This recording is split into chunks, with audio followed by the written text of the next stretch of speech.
Bismillahirrahmanirrahim. Assalamu alaikum students.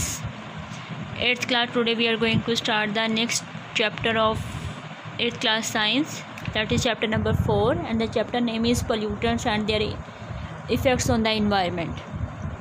ये chapter जो है वो प्रीवियस चैप्टर से डिफरेंट है. इस चैप्टर में मेनली हम पोल्यूटेंट्स को डिस्कस करेंगे, उनके इफ़ेक्ट्स को, उनके सोर्सेज को डिस्कस करेंगे. मेनली ये चैप्टर जो है वो एयर पोल्यूशन से रिलेटेड है.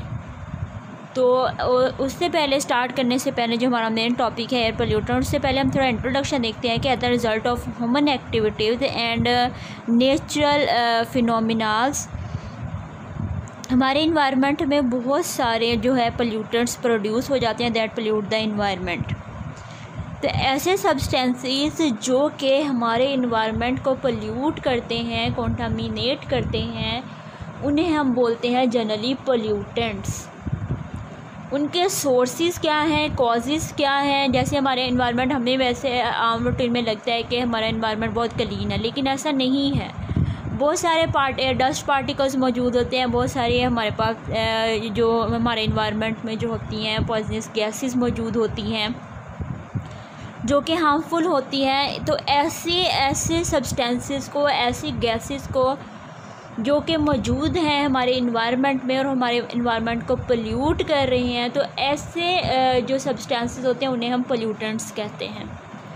उनके सोर्स एंड कॉजेज़ कौन से हो सकते हैं? डस्ट स्टॉर्म्स हो सकते हैं, रूटिंग ऑफ वेजिटेशन हो सकती हैं, वोल्केनिक एरप्शंस हो सकती हैं, बर्निंग ऑफ फ्यूल्स, और बहुत सारी ह्यूमन एक्टिविटीज़ जो है वो इंक्लूड है जो कि हमारे इन्वायरमेंट को पोल्यूट कर रही हैं. क्लियर. अब जो हमारा मेन टॉपिक है वो है air pollutants and their sources. तो पोल्यूटेंट्स की जनरली जो मैंने डेफिनेशन लिखी है, अगर simple pollutant, what are the pollutants आ जाता है तो आप इसमें ये लिखोगे the poisonous and the harmful substances that contaminate और pollute the environment called the pollutants. अगर एयर पोल्यूटेंट की डेफिनेशन आ जाती है तो आपने सिंपल क्या करना है, the poisonous and the harmful substances which contaminate और pollute the air called the air pollutants. Clear. अब हम देखते हैं कि एयर पोल्यूटेंट्स हैं कौन कौन से, उनके सोर्सेज कौन कौन से हैं. अब हम देखते हैं कि एयर पोल्यूटेंट्स हैं कौन कौन से, उनके जनरल सोर्स क्या हैं और स्पेसिफिकली उनके सोर्सेज कौन कौन से हैं. तो एयर पोल्यूटेंट्स की डेफिनेशन हम कर चुके हैं. अब हम ये एग्जांपल्स भी कह सकते हैं. अब क्वेश्चन भी आता है पेपर में कि name the different air pollutants.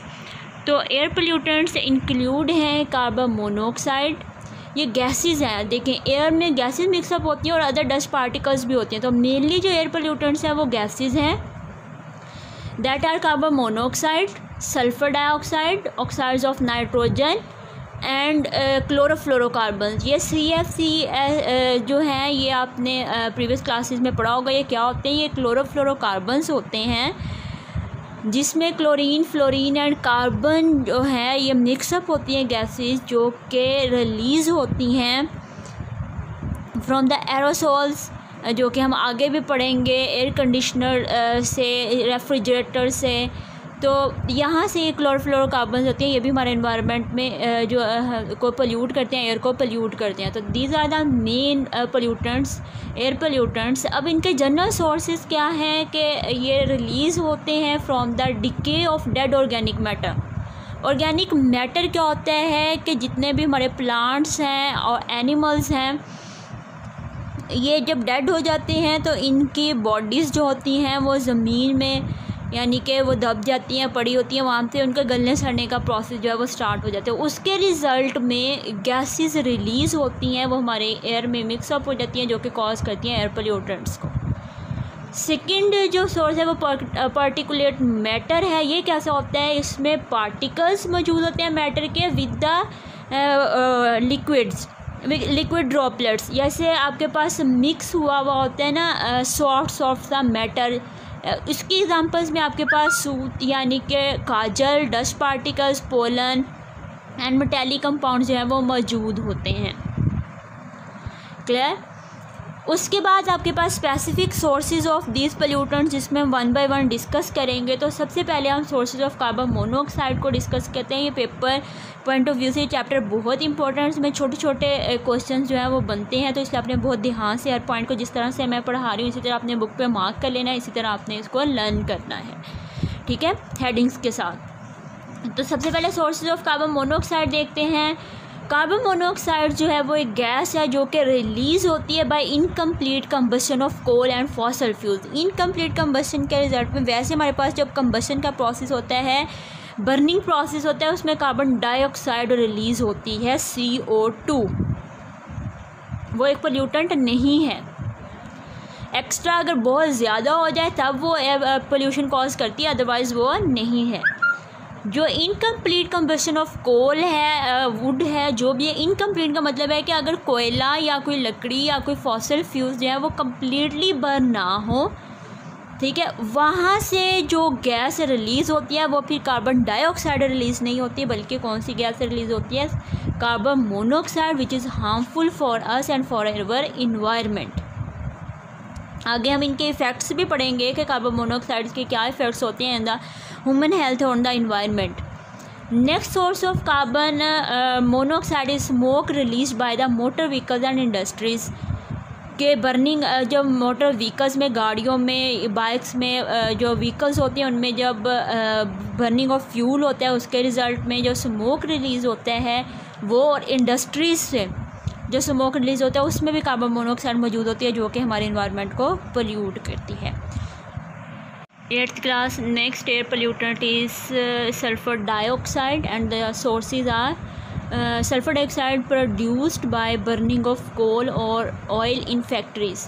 Mainly जितने भी एयर पोल्यूटेंट हैं उनका मेन कॉज जो है वो बर्निंग है, वो डिफरेंट मटीरियल बर्निंग का, चाहे वो कोल हो, ऑयल हो, गैसेस हों, फ्यूल्स हों इन द व्हीकल्स। तो मेनली जो एयर पोल्यूटेंट कॉज करती है वो फिनोमिना जो है वो है बर्निंग। कहीं कंप्लीट बर्निंग, कहीं पे इनकम्प्लीट बर्निंग, कहीं पे हाई टेम्परेचर, कहीं पे लो टेम्परेचर। तो ये जो है वो मेन सोर्सेज एयर पोल्यूटेंट के। तो जो सल्फर डाइऑक्साइड एक तो प्रोड्यूस होती है बाय बर्निंग ऑफ कोल और ऑयल इन फैक्ट्री से जो स्मोक रिलीज़ होगा फिर उसमें सल्फर डाइऑक्साइड होगा। सेकेंड जो है वो smoke release from the thermal power station. Thermal power station कौन सा होता है? ऐसा पावर स्टेशन यहाँ पे पावर जनरेट की जाती है, इलेक्ट्रिसिटी जनरेट की जाती है by the burning process. Thermal का मतलब होता है हीट, ठीक है। तो ये जो है सल्फर डाइऑक्साइड के जो है वो सोर्सेज हैं। नेक्स्ट जो है वो आपके पास पोल्यूटेंट है ऑक्साइड्स ऑफ नाइट्रोजन।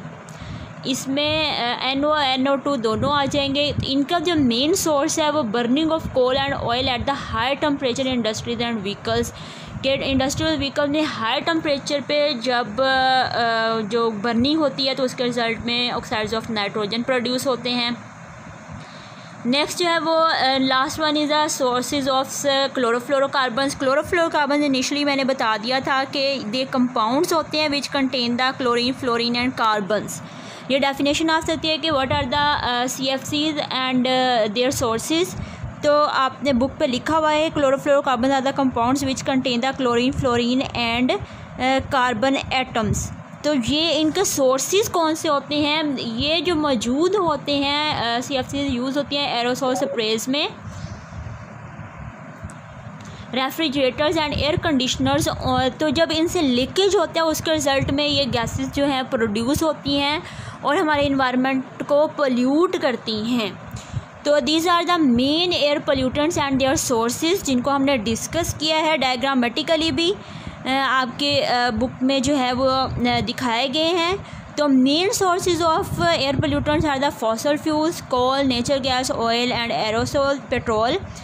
तो मेन सोर्स जो है वो हम लोगों ने डिस्कस किए हैं। व्हीकल स्मोक है, इंडस्ट्रियल स्मोक है, ये सारी ह्यूमन एक्टिविटीज़ हैं जो कि एयर पोल्यूटेंट को कॉज करती हैं। और जो नेचुरल एक्टिविटीज़ है, natural sources of air pollution है, वो आपके पास रोटिंग वेजिटेशन एंड वोल्केनिक एरप्शन है, जो नेचुरल फिनोमिनाज है जो एयर पोल्यूशन को कॉज करते हैं। तो ह्यूमन एक्टिविटीज़ भी हमने डिस्कस कर ली और नेचुरल सोर्सेज भी डिस्कस कर लिए। ये सारे के सारे इंपॉर्टेंट क्वेश्चंस हैं पेपर पॉइंट ऑफ व्यू से। इनको आपने बहुत अच्छे से लर्न भी करना है, राइट भी करना है। Thank you.